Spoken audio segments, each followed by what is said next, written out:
we are back. Welcome to Markets Today. I'm your host, Mbitha Mwema. Now, today's the 17th of October, rather. It would just be another ordinary day as we are heading to the close of the week, but it's not.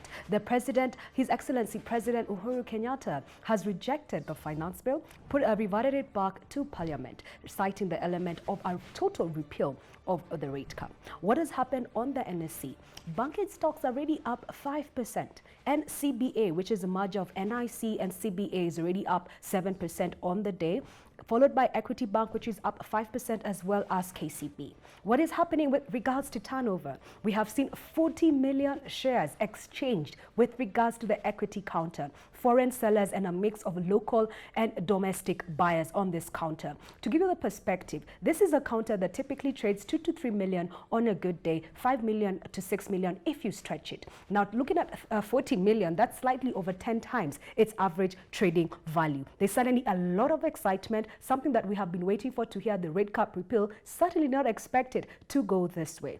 What does it mean? Do we see anything beyond 5% with regards to the capital appreciation or price appreciation for the stocks? Could it be up to 50% in the next year or not? What does it mean for earnings? What does it mean for dividends? What does it mean for capital allocation by the banks?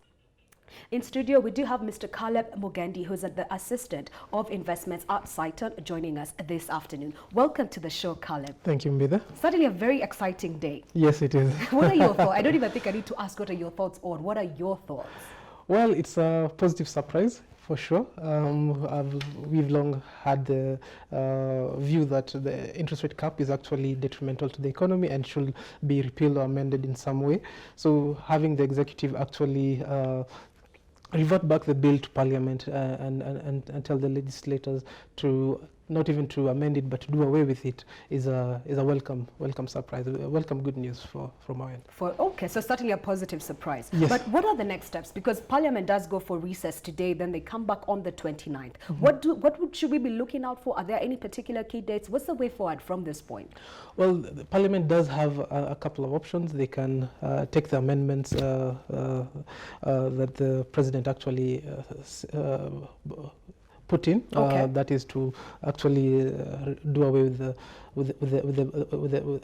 act, the Banking Act, or they can pass it through a 2/3 majority. Well, this will require most of the legislators to be on the same page. Okay. But initially, that's actually what we saw, as most of the MPs were actually opposed to the repeal or amending of the cap. So from our view, we think that the executive will have to spend a bit of political capital to convince lawmakers that this needs to happen, okay, and for the economy, for the country. Yeah. All right. We were discussing during the break because we were going through the wording of this particular notice that was sent back to Parliament via the Speaker. Yes. His Excellency does not mince his words.